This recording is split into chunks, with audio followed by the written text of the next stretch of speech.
이렇게 보니까요, 몇 사람은 막 싸우지 않은 얼굴로 당신이 있어서 행복합니다 이렇게 말하는 것 같아요. 웃으면서 우리 다시 한 번만, 당신이 있어서 행복합니다, 정말로 행복합니다. 여러분, 시간이 참 빠르게 갑니다. 그제 2025년도 시작한 것 같던데 벌써 9월 중순이고, 또 참기름을 파는 거 보니까 벌써 추석이 다가왔어요. 우리가 더울 때는 아이고 덥다, 언제 시원해지나 이런 생각을 하는데 벌써 시원하다 못해 새벽에는 약간 쌀쌀해요. 그렇죠? 그만큼 시간이 빠르게 갑니다. 여러분 어떻습니까? 올 한해도 세운 목표대로, 계획한 대로, 하나님의 뜻대로 살고 있습니까? 아니면 늘 분주하며 아쉬움이 남는 삶을 살고 있습니까? 우리가 후자일 때가 많죠. 늘 아쉽죠. 더 분주하게 살고 있는 것 같고, 그래서 늘 하나님 앞에 죄송하고. 제 이야기입니다. 제 이야기. 말씀 준비하면서, 물론 이제 주중에 말씀 다 준비하지만요, 토요일에 이렇게 말씀 다시 점검하고 또 수정할 거 수정하고 계속 읽어보고 하면서 제 삶을 이렇게 돌아보는데요, 내가 한 주간 뭐 했지? 그런 생각이 드는 거예요. 이번 주에는 정신없이 막 지나갔어요. 아버님 몸이 안 좋으셔가지고 기독교 병원, 호스피스 병동에 이제 들어가셨는데, 그것 때문에 매일 병원 가서 몇 시간씩 있다가 오고 또 교회에 오고 집에 갔다가 이러다 보니까 한 주간 도대체 어떻게 갔는지를 모르겠는 거예요. 너무너무 빨리 가버렸어요. 그래서 아쉬움이 남아요. 주님, 제가 한 주간 뭐 했을까요? 이런 질문을 했습니다. 그러면서 또 회개하고, 여러분, 우리가 하루하루 살아가고 또 한 주 한 주 보내는 이 시간들이 결국은 내 인생이고 내 삶이잖아요. 보내는 시간, 내 시간이 결국 내 삶이에요. 내 인생입니다. 그래서 주님이 원하시는 대로, 주님의 뜻대로 잘 살아야 되는데 그렇지 못하다는 사실. 그래서 여러분, 우리에게 늘 아쉬움이 있습니다. 그렇기 때문에 우리에게 중요한 것은 우리가 우선순위를 잘 정하는 것입니다. 그리고 그 우선순위를 따라서 사는 거예요. 하나님은 우리가 삶의 우선순위를 잘 정해서 살아가기를 원하십니다. 그것은 우리 삶에 한계가 있고 끝이 있기 때문이에요. 우리가 영원하지 않잖아요. 이 세상에서는 한계가 있어요. 그래서 우선순위를 정해서 살아야 분주한 삶 가운데서도 우리에게 주어진 사명을 따라서, 주님이 우리를 부르신 그 삶의 목적을 따라서 우리가 살 수가 있는 것입니다. 전문가들은요, 지난 20세기를 불안한 세기다라고 말합니다.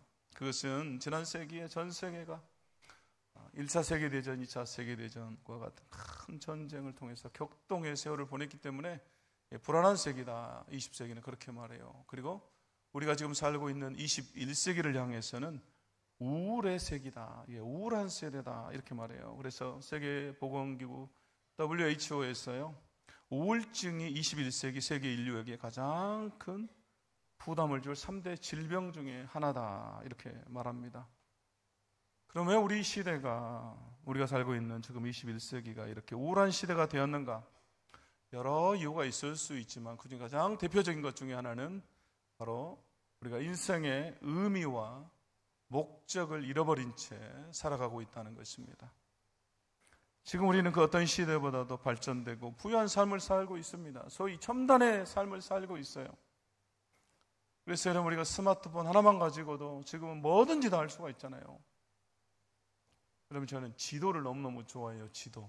그래서 핸드폰으로 위성 지도 보는 걸 참 좋아하는데, 이번 주에 다큐멘터리 하나를 보는데요, 세계의 지붕 그래가지고 그 히말라야산, 저 파미르 지역인가, 그 타지키스탄하고 아프가니스탄 그 지역 접경에 사는 그 해발 고도가 4,000m, 5,000m가 넘는 지역에 사는 사람들의 삶을 이렇게 다큐멘터리로 찍었어요. 여러분, 우리나라 백두산이 해발 고도가 2,700 정도 됩니다. 근데 여러분 5,000, 그 2배 정도 되는 데서, 그 높은 곳에서 사람들이 살아가는 거예요. 근데 그걸 보는데요, 이게 도대체 위치가 정확하게 어디지? 보고 싶은 거예요. 그래서 위성 지도로 이렇게 핸드폰을 켜가지고 쭉 보니까 그 저기 여러분, 그 만년설 하얗고 바로 히말라야산 그 옆쪽이에요. 여러분, 이 스마트폰 하나로요, 전 세계를 다 여행할 수가 있어요. 그만큼 우리가 첨단의 시대를 살고 있는 겁니다. 그럼에도 우리는 진정한 삶의 의미와 목적을 잃어버렸기 때문에 늘 바쁘게 사는 것 같은데 분주해요. 그래서 허전하고 공허하고 우울한 것입니다. 그래서 우리는 삶의 의미와 목적을 정하고 그리고 그 우선순위를 따라서 우리가 살아야 하는 것입니다. 이제 우리가 복음서를 계속해서 읽고 있는데요, 복음서에 보면 예수님의 삶이 나오죠. 그분은 33년의 삶을 살았습니다. 그리고 3년의 짧은 공생의 삶을 사셨어요. 그렇기 때문에 그 짧은 시간 안에 많은 일을 하셔야 되기 때문에 예수님 역시 분주하고 바쁜 삶을 살았습니다. 그런데 예수님은 분명한 의미와 목적을 가지고 사셨습니다. 그리고 그 의미와 목적에 따라서 우선순위를 정하고 그 우선순위를 따라서 그분이 삶을 사셨다라는 것입니다. 그래서 그분은 나중에 십자가에서 내가 다 이루었다, 하나님의 뜻을 다 이루었다라고 말씀하셨어요. 여러분, 오늘 마가복음 1장의 말씀, 우리가 읽은 이 말씀을 보면요, 예수님은 이른 아침부터 종일 말씀을 가르치십니다. 그리고 날이 저물어 저녁 때가 되었는데 이제 좀 쉬셔야죠. 그런데 사람들이 막 몰려와요. 32절, 33절 말씀 보겠습니다. 이렇게 기록하죠. 저물어 해질 때 모든 병자와 귀신 들린 자를 예수께 데려오니 온 동네가 그 문 앞에 모였더라. 예수님께서 회당에 들어가셔서 가르치시고 또 병자를 치료하세요. 그리고 나오자마자 또 시몬 베드로의 집에 들어가셔서 그의 장모가 열병으로 앓고 있는 것을 보시고 또 고치십니다. 그런데 그 소문이 다 난 거예요. 그래서 그 동네에 있는 모든 병자들이, 오늘 32절 보십시오. 모든 병자와 귀신 들린 자를 예수께 데려왔다, 이렇게 나오죠. 그리고 33절에 온 동네가 그 문 앞에 모였다. 그 동네 사람들이 다 모여든 거죠. 예수님이 계신 그 집 앞으로 몰려들었어요. 그런 것들을 예수님이 밤이 맞도록 치료하십니다. 하루 종일 사람들에 둘러싸여서 보내신 거예요. 그리고 그 지치고 피곤한 몸으로 하루를 마감하시고 잠이 듭니다. 그런데 오늘 35절 말씀에 뭐라고 기록하고 있습니까? 우리가 잘 아는 말씀이죠. 함께 읽겠습니다. 시작. 새벽 아직도 밝기 전에 예수께서 일어나 나가 한적한 곳으로 가사 거기서 기도하시더니. 아멘. 여러분, 지치고 피곤한 몸이지만 예수님은 다음날 이른 새벽 아직도 밝기 전에 일어났어요. 그리고 한적한 곳으로 가십니다. 여기 한적한 곳이라는 것은 광야를 말합니다. 이 광야라고 하는 단어와 똑같은 단어를 쓰고 있습니다. 사람이 살지 않은 곳, 사람이 오지 않는 곳, 그런 황무지와 같은 곳이죠. 전날 밤에 인산인해를 이루었던 것과는 전혀 반대의 장소예요.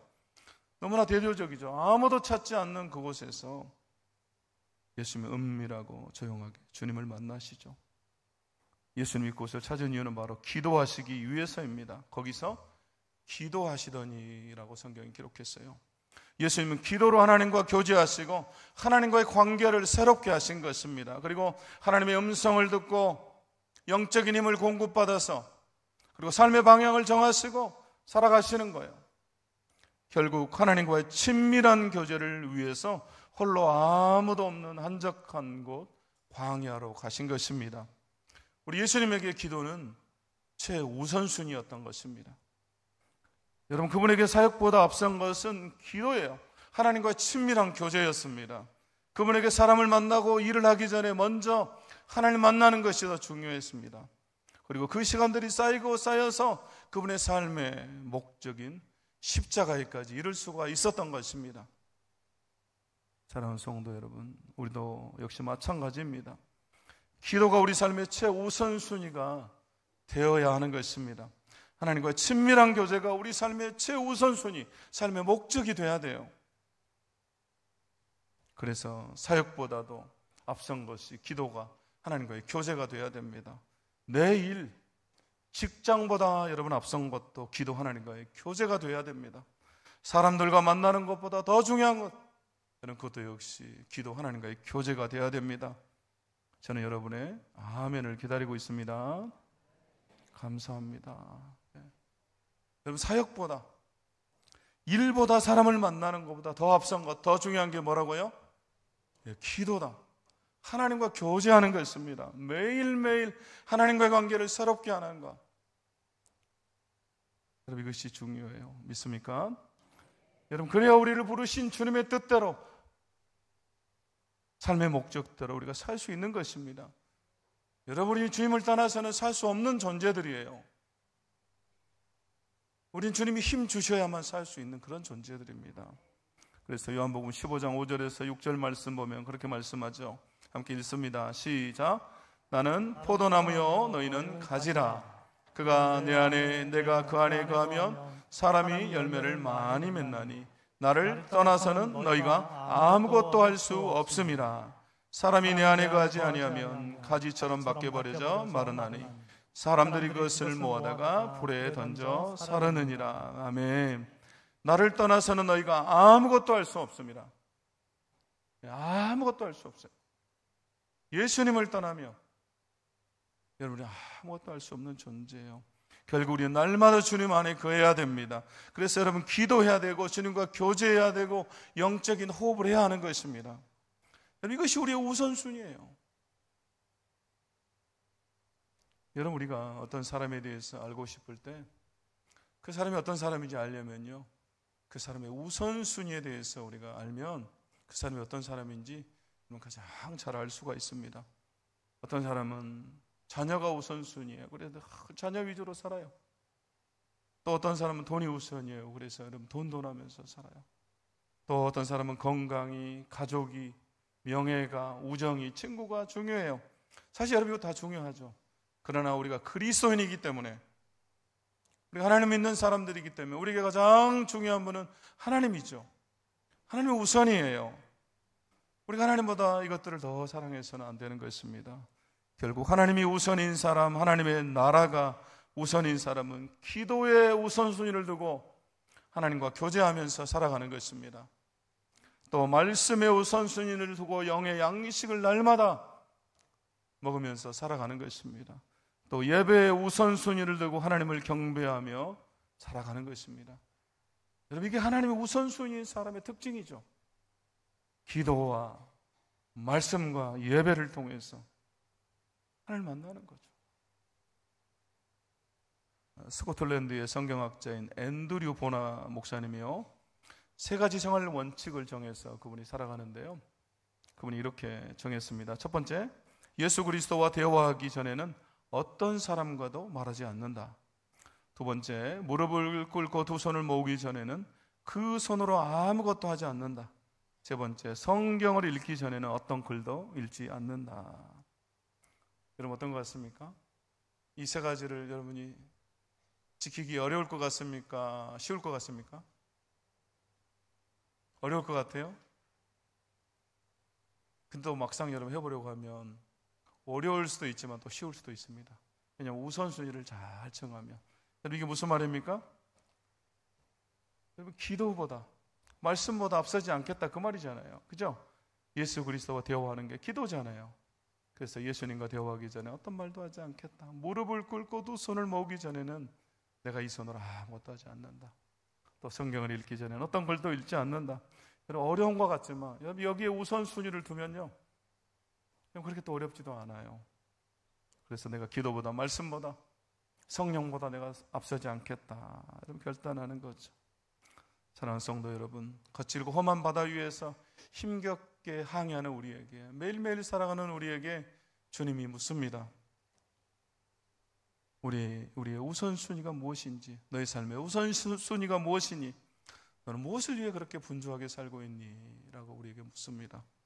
그러므로 오늘 우리 예수님처럼 기도가 우선순위가 되어서 늘 하나님과 교제하며 그분이 주시는 힘으로 살아가는 저와 여러분이 되어야 할 줄로 믿습니다. 여러분 다윗이 기록한 시편 109편에 보면요, 다윗이 그렇게 고백해요. 나는 사랑하나 그들은 도리어 나를 대적하니 나는 기도할 뿐이라, 이렇게 기도하죠. 여러분 이 짧은 한 구절 안에서 우리가 뭘 깨달을 수 있냐면요, 다윗이 왜 위대할 수 있었는가, 그 어떻게 절망과 역경 가운데서도 어떻게 하나님이 쓰시는 사람이 될 수 있었는가라는 것을 우리가 알 수가 있어요. 이 4절 말씀 보면요, 다윗은 할 수만 있으면 주위의 사람들, 자기 원수들까지도 사랑하길 원해요. 그런데 그들은 다윗을 대적합니다. 그래서 여러분, 다윗의 삶은 평탄하지 않죠. 그러니까 왕이 되기 전에도 왕이 된 후에도 그의 삶에 수많은 고난과 역경이 있습니다. 또 그를 비난하고 조롱하는 사람들이 끊이질 않아요. 그런데 오늘 이 4절에서 다윗이 뭐라고 고백합니까? 나는 사랑하나 그들은 도리어 나를 대적하니 나는 기도할 뿐이라. 이렇게 말하죠. 나는 기도할 뿐이라. 여러분, 나는 기도할 뿐이다 라고 하는 이 구절은요, 원어 그대로 보면 딱 두 단어밖에 없습니다. 나는이라고 하는 단어와 기도라고 하는 두 단어밖에 없습니다. 나와 기도라고 하는 두 단어밖에 없어요. 나는 기도다 이 말이에요. 내가 기도다, 내 삶이 기도다, 그런 말이에요. 이 말을 우리 성경은 나는 기도할 뿐이다 이렇게 번역했어요. 쉬운 성경은 나는 기도의 사람입니다 이렇게 번역했어요. 여러분, 번역을 어떻게 했건 여러분 중요한 게 뭡니까? 다윗이 어떤 사람인가 하는 것을 우리에게 보여주죠. 나는 기도다라고 할 만큼 다윗은 기도의 사람이었다라고 하는 것입니다. 그는 기도로 하나님과 교제하면서 살아갔습니다. 결국 다윗이 그냥 다윗이 된 것이 아니라, 물론 하나님의 은혜가 있었죠. 그렇지만 우리가 알 수 있는 것은 그가 기도의 사람이었고 늘 하나님과 교제하면서 살았다라는 것입니다. 그래서 하나님이 그를 위대하게 만들어주세요. 하나님이 우선이기 때문에, 늘 기도가 우선이기 때문에 하나님께서 그의 삶을 위대하게 만들어주시는 거예요. 여러분, 우리 하나님은 그런 분이세요. 우리가 하나님을 우선으로 살아가며 하나님을 존경하면요, 하나님이 우리를 존경해 주시고 우리를 높여주세요. 하나님 자신을 존중히 여기는 사람을 존중히 여겨주십니다. 여러분, 그래서 사도행전 13장 22절 말씀해 보니까요, 이렇게 말씀하시죠. 내가 이새의 아들 다윗을 만나니 내 마음에 맞는 사람이라, 내 뜻을 다 이루리라 하시더니, 다윗을 통해서 내 뜻을 다 이루겠다. 여러분, 이보다 더 큰 축복이 어디에 있겠습니까? 우리 하나님께서 난 다윗을 통해서 내 뜻을 다 이룰 거야 라고 하는 엄청난 고백이죠. 그러므로 여러분, 우리도 기도가 최우선이 되어서 날마다 하나님과 교제하면서 살아가는 저와 여러분이 다 될 수 있기를 주의 이름으로 축원합니다. 축원합니다. 이제 예수님이 기도하고 계시는데요, 시몬 베드로와 제자들이 예수님을 찾아옵니다. 36절 7절 말씀에 시몬과 및 그와 함께 있는 자들이 예수의 뒤를 따라가 만나서 이르되 모든 사람이 주를 찾나이다 이렇게 말하죠. 사람들이 새벽부터 예수님을 만나기 위해 온 거죠. 찾아온 것입니다. 아마도 전날 치유를 경험했던 사람들이 가만히 있지 않았던 것 같아요. 동네 소문을 다 냈겠죠. 야, 여차하더라. 예수라고 하는 분이 귀신도 쫓아내고 병도 다 치료해 주셨다. 그래서 그 소문을 듣는 사람들이 막 또 나오는 거예요. 모든 사람이 주를 찾나이다. 여러분, 여기다 이 찾나이다, 이 찾다라고 하는 것은 갈망하다, 요구하다라는 뜻이에요. 이것은 뭔가를 발견하거나 얻기 위해서 간절하게 찾거나 구하는 것, 요구하는 것을 말합니다. 결국 여러분, 이게 무슨 말입니까? 이들이 지금 예수님을 이렇게 찾고 있는 거예요. 예수님의 인기가 올라갔다 그 말이죠. 사람들은 그렇기 때문에 새벽부터 예수님을 찾고 있는 거예요. 이처럼 예수님의 인기가 올라가고 사람들이 인정하기 시작하고 새벽부터 몰려와서 예수님을 찾자 제자들은 덩달아서 기쁜 거예요. 자신들이 유명인사가 된 것처럼. 그래서 예수님을 찾아서 막 찾는 거죠. 예수님이 한적한 곳으로 가셨기 때문에 제자들은 열심히 찾아다녔겠죠. 그리고 찾아서 말합니다. 모든 사람이 주님을 찾습니다. 지금 제자들은 군중의 인기, 사람들의 인정에 우선순위를 두고 있는 거예요. 여러분, 이 시대가 그런 시대입니다. 군중의 인기, 사람들의 인정에 우선순위를 두고 살아가는 시대예요. 그래서 우리가 어떻습니까? 막 보여주러 가잖아요. SNS, 또 유튜브, 인스타, 또 카톡 프로필. 저도 이렇게 가끔 남의 카톡 프로필 보면요, 다 멋진 것만 올라와요. 또 해외 간 거, 좋은 호텔에서 묵은 거, 멋지게 찍은 사진, 그리고 잘 나온 사진, 입은 거 이런 거 올리잖아요. 유튜브도 막 자기 거 다 공개해요. 집도 공개하고. 그러면서 그렇게 하죠. 좋아요, 구독, 알림 설정해 주세요. 자기 거 다 보여줘요. 그리고 좋아요, 알림, 구독 설정해 주세요. 지금 제자들도 막 들떠 있는 거예요. 그러나 예수님은 그렇지 않습니다. 예수님은 자신이 이 땅에 오신 이유와 목적을 분명히 아시고 거기에 우선순위를 두고 살아가십니다. 그래서 38절에서 그렇게 말씀하죠. 38절 말씀 우리 함께 읽겠습니다. 시작. 이르시되 우리가 다른 가까운 마을들로 가자. 거기서도 전도하리니 내가 이를 위하여 왔노라 하시고. 아멘. 여러분, 예수님은 전날 밤에도 수많은 병자를 치유하셨어요.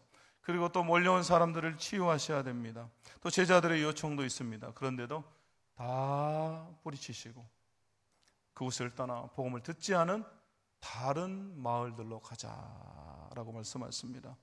여러분, 이것은 예수님의 삶의 목적, 우선순위가 다른 사람들의 눈앞에 필요를 채우는 것, 물론 그것도 중요하죠. 그러나 그것이 우선순위가 아니라는 거예요. 자신이 더 유명해지는 것이 아니라는 거죠. 바로 전도하는 것, 복음을 전파하는 것이 그분의 삶의 우선순위라고 하는 것을 예수님께서 분명히 말씀하고 있는 것입니다. 물론 예수님에게 병 고치는 것, 귀신을 쫓아내는 것도 중요합니다. 그러나 더 중요한 것은 복음을 전파하는 것이다 라는 거예요. 그리고 그 우선순위를 정했기 때문에 그것에 따라서 사는 거예요. 여러분, 우리도 마찬가지입니다. 우리가 전도하는 것, 복음을 전파하는 것, 이것이 저와 여러분의 삶의 의미이고 목적입니다. 여러분, 교회의 존재의 이유이자 목적이 바로 이것입니다. 그래서 여러분, 우리는 여기에 우선순위를 둬야 돼요. 교회는 여기에 우선순위를 둬야 됩니다. 그래서 여러분, 제가 이전에도 그런 말씀을 드린 적이 있어요. 전도와 선교는 교회의 사역이 아니다. 그래서 이렇게 말하면 또 다 오해해요. 전도와 선교가 왜 교회의 사역이 아닌가? 여러분, 전도는 교회의 사역이 아닙니다. 선교는 교회의 사역이 아니에요. 그럼 뭡니까? 제가 뭐라고 그랬습니까? 앞에서 전도는 교회의 존재 이유이자 목적이다라고 말했어요. 여러분, 선교는 교회의 존재 이유이자 목적입니다. 여러분, 사역 일이 아니에요. 예수님께서 이 땅에 오셔서 십자가를 지시고 죽으신 이유, 저와 여러분을 구원하신 이유죠. 그래서 그분은 이 복음을 전파하는 일을 우리에게 맡기셨어요. 교회의 존재 이유고 목적이에요. 그런데 여러분, 우리가 많은 경우에 전도와 선교가 사역, 일이라고 생각하기 때문에 힘들면 쉬어도 된다고 생각해요. 교회가 어려우면 선교하는 일을 좀 줄이고 선교비도 좀 축소하고 그래도 된다고 생각해요. 전도 예산을 깎고. 그래서 제가 그때 그 말씀을 드렸어요. 우리 교회는 제발 그러지 말자. 그래서 여러분, 제가 2020년에 코로나에 이제 선교지에서 들어와 가지고요, 안식을 하고 있는데, 그 다음에 2021년에 우리 교회 청년부 담당했던 목사님이 갑자기 다른 교회를 가시게 됐어요. 그러면서 선임 목사님, 안 목사님께서 저보고, 야, 네가 청년부를 좀 맡아주면 좋겠다. 그래서 제가 한 1년 반 정도 청년부를 코로나 기간에 맡았는데요. 사실 이 코로나 기간에 그때가 제일 극심하던 때, 그래서 별 할 수 있는 일은 없어요. 거의 예배도 온라인으로 하고 또 청년들 신방하기도 어렵고 크게 많은 일을 하지는 못했습니다. 근데 자, 이렇게 청년들하고 만나서 이렇게 얘기하고 또 선교 재정도 그렇고 딱 이렇게 보니까요, 청년들이 선교하겠다고 몇 년 동안 선교 재정을 이렇게 모아놨어요. 근데 코로나라 쓰지를 못하고 있는 거예요. 선교사님들에게 보내지도 못하고 또 선교단체들에도 보내지도 못하고. 그래서 제가 그 임원들하고 회의를 했어요. 그러면서 이 재정은 그냥 두면 안 된다. 이런 때일수록 우리가 이 재정을 더 많이 흘려보내주고 선교하는 데 써야 된다. 그래서요, 같이 결정해가지고 우리가 다 전화했어요. 그 선교단체 또 선교사님들, 캠퍼스에 가는 간사님들. 그래서 우리가 선교비를 모아놨는데 좀 후원하고 싶다. 그랬더니 여러분 다 놀래요. 왜냐하면 코로나 기간에 다 선교비를 줄여버리고 하던 것도 끊고 깎는 마당에 전화해가지고 후원하겠다고 하니까, 선교하겠다고 하니까 여러분 놀래죠. 제가 애성교회 담임 목사가 되고 나서 여러분 첫 번째 한 일, 그 다음에 첫 번째 한 것도 마찬가지입니다. 선교비를 늘리는 거였습니다. 저의 꿈은 우리 교회가 계속해서 더 많은 선교사들을 후원하고 또 구원할 뿐만 아니라 선교비도 계속해서 늘려가는 것입니다. 전도 예산도 늘리고요. 결국 여러분, 우리가 선교하고 전도하기 위해서, 더 많이 하기 위해서는요, 하나님 우리 교회에 물질적인 축복을 더 주셔야 돼요.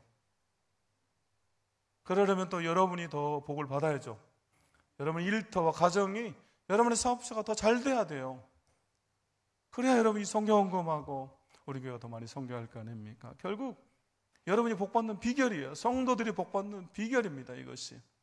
그래서 저는 그렇게 기도해요. 하나님, 우리가 더 많이 선교하고 전도하겠습니다. 성도들에게 복을 주세요.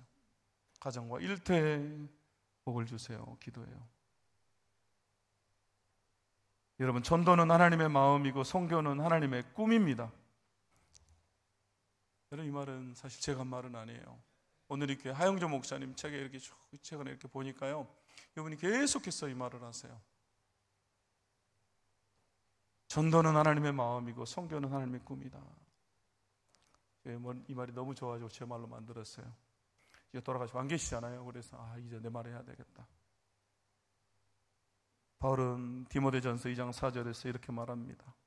하나님은 모든 사람이 구원을 받으며 진리를 아는 데 이르기를 원하시느니라. 우리 하나님 모든 사람이 구원받기를 원하세요. 결국 여러분, 이 전도, 영혼 살리는 이것이 하나님의 마음이고 선교가 하나님의 꿈입니다. 그러므로 전도하는 교회는 망하지 않습니다. 여러분, 선교하는 교회는 망하지 않습니다. 선교하는 교회는 부흥할 수밖에 없어요. 여러분, 전도하고 선교하는 개인도 마찬가지입니다. 전도하고 선교하는 개인도 망하지 않는 것입니다. 그 일터도 사업처도 마찬가지예요. 우리가 전도하고 선교하면 여러분 망하지 않는 것입니다. 하나님의 마음이 여기에 있는데 여러분 어떻게 망합니까? 그러므로 이것이 우리 교회의 우선순위가 되어야 할 줄로 믿습니다. 그래서 여러분 보세요. 우리 교회 조직을 보면요, 남전도회, 여전도회예요. 여러분, 이거 무슨 조직이라는 겁니까? 예, 전도하고 선교하는 조직이다 그 말이죠. 남전도회잖아요. 여전도회. 이름이 전도회잖아요. 전도회. 전도하라고 이렇게 지어놓은 거죠. 아닙니까 여러분? 물론 친목도 중요하고 교제도 중요하지만 진짜 목적은 뭐예요? 전도예요. 전도. 남전도회, 여전도회. 그것도 나이대별로 나눠놨잖아요. 1부터 7까지 여전도회, 또 1부터 5까지 남전도회. 그거 뭡니까? 나이대별로 전도하라 그 말이에요. 할머니가 젊은 세대 전도하기 어려우니까 할머니는 할머니 전도하라고 이렇게 묶어놓고, 또 젊은 사람들은 젊은 사람들끼리 모여서 전도하라는 거예요. 여러분, 여전도에서 명절돼서 참기름도 팔잖아요. 여러분, 왜 그거 교회에서 하러 가겠습니까? 왜 제가 하러 갈까요? 알기 때문에 그래요. 여러분, 참기름 팔아서 조금이라도 남겨서 여러분 그걸로 뭐 할까요? 전도하고 선교해요. 그 노예의 상납금으로 내거든요. 매달 이렇게 돈을 내요. 그러면 그 돈으로 개척교회들, 또 우리 노예 어려운 교회들 그걸로 다 도와줘요. 그리고 우리 교회 선교비 내면 그걸로 또 선교하고 선교사님들을 돕고. 그걸 알기 때문에 여러분 참기름 파는 거 허락하는 거예요. 여러분도 참기름 사세요. 이번 주 안 파고 다음 주부터 팝니까? 예, 저도 우리 집 참기름이 떨어져서 사야 되겠어요. 예. 어떤 교회들은요, 그게 싫어서 이름을 남신도회 이렇게 바꿨어요. 남신도회, 여신도회. 우린 전도라고 하는 말이 싫다, 부담스럽다. 우리 그냥 친목만 할란다 그 말이죠. 남신도회, 여신도회. 여러분, 지난주부터 시작된 하반기 사역도 보십시오. 시니어 기도회, 또 금요 심야 기도회, 기도죠. 또 수요일 전도특공대, 목요일 전도특공대, 전도고, 기도하고 전도하고, 또 이렇게 모여서 예배하고. 여러분, 결국 여러분 교회가 하는 일은 다 이거잖아요.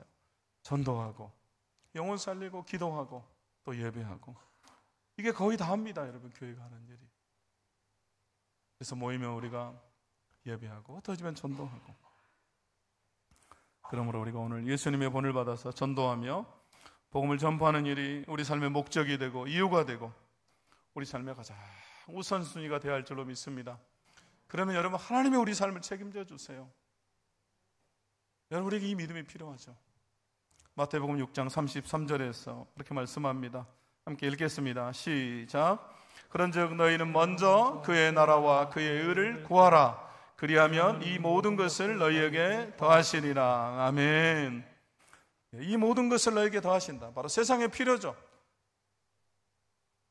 우리가 이 세상에서 살아가면서 필요한 것들을 주님이 다 더해 주시겠대요. 먼저 하나님의 나라와 의를 구하며 우리가 먼저 전도하고 영혼 살리고 주님을 위한 일에 힘쓰면 네가 필요한 거 내가 다 채워줄게. 그 말 아니겠습니까? 그러므로 여러분, 예수님이 채우신다라고 하는, 주님이 내 삶을 책임져 주신다라고 하는 것을 여러분, 우리가 날마다 경험해야 됩니다. 그래서 우리는 주님의 일을 하고 주님이 우리 삶을 책임져 주시고, 이게 그리스도인의 삶입니다. 그러므로 우리가 전도하며 선교하는 일에 삶의 우선순위를 두고 살아가야 할 줄로 믿습니다. 한 사람의 이야기만 하고 말씀 마치겠습니다. 성공한 야구 선수로 방탕한 삶을 살던 한 청년이 있었습니다. 그가 우연히 초청을 받아서 예배에 참석하게 됩니다. 그곳에서 주님을 만납니다. 너무나 감격적으로 주님을 만나죠. 그리고 그 감격을 주체하지 못한 채 목사님을 찾아가요. 그리고 목사님에게 자신이 주님 만난 그 감격을, 하나님의 손길을 설명합니다. 하나님의 손길이 제게 임했습니다. 저는 이제 하나님을 위해 살고 싶습니다. 하나님께 쓰임 받으려면 어떻게 해야 됩니까? 이렇게 물어요, 이 청년이. 그때 목사님이 청년에게 이렇게 말합니다. 하루에 1시간만 변하면 됩니다. 하루에 1시간만 우선적으로 하나님께 드리세요 라고 말해요. 그러면서 이렇게 말하죠. 하루에 15분은 성경을 묵상하고 하루에 15분은 기도하십시오. 그리고 15분은 당신이 만난 하나님을 다른 사람에게 전하고 나머지 15분은 선행을 실천하세요. 그러면 평생 하나님의 손이 함께 하시고 하나님께 쓰임받을 수 있습니다. 24시간 중에서 고작 1시간, 그 중에서 15분으로 나누어서 15분은 기도하고 15분 말씀 묵상하고 15분 전도하고 15분 선을 행하는 삶을 살아라. 이 청년이요, 목사님의 말을 그대로 믿어요. 그리고 그날부터 이 수칙을 우선순위로 정해서 그대로 지키며 살아갑니다. 그리고 수많은 사람을 주님께 인도합니다. 24살의 예수님을 만난 이 청년이요, 49년 동안, 그 이후로 49년 동안 약 90만 명에게 복음을 전합니다. 여러분 놀라지도 않아요? 일부 때는 좀 놀랐는데 여러분 90만 명을 전도했다니까요. 여러분 90만 명. 광주시 인구가 140만 밖에 안 돼요. 여러분 90만 명을 이분이 전도했습니다. 이 청년이 바로 윌리엄 애슐리 선데이라고 하는, 우리에게 빌리 선데이라고 알려진, 여러분 20세기 초에 미국에서 가장 영향력 있는 복음 전도자입니다. 빌리 선데이 목사님. 이분의 삶이 이렇게 된 거예요. 24살에서부터 49년 동안 가장 우선순위에 이것을 두고 목사님 했던 그 말, 하루에 1시간 15분 말씀 보고 15분 기도하고 15분 전도하고 15분 선을 행하는 이 삶을 살았어요. 그래서 하나님께서 그의 삶을 위대하게 만들어 주셨어요. 여러분, 이것이 우선순위를 따라서 사는 사람에게 주시는 하나님의 축복입니다. 여러분, 이제 말씀 마치겠습니다. 우리도 이런 우선순위를 따라서 살아야 할 줄로 믿습니다. 그래서 여러분, 기도가 우리의 우선순위가 돼야 돼요. 하나님과의 친밀한 교제, 또 전도, 복음을 전파하는 것이 우선순위가 돼야 됩니다. 그러면 우리가 분주하고 바쁜 삶을 살더라도 하나님이 우리에게 맡겨주신 사명, 주의 뜻을 온전히 이루어드리는 그런 사람이 다 될 것입니다. 그러므로 다시 한번 우선순위를 정하고 그것을 따라서 살아가는 복된 성도들이 다 될 수 있기를 주의 이름으로 축원합니다. 함께 우리 찬양하고 결단하며 기도하겠습니다. 내가 주인 삼은 내 모든 것 내려놓고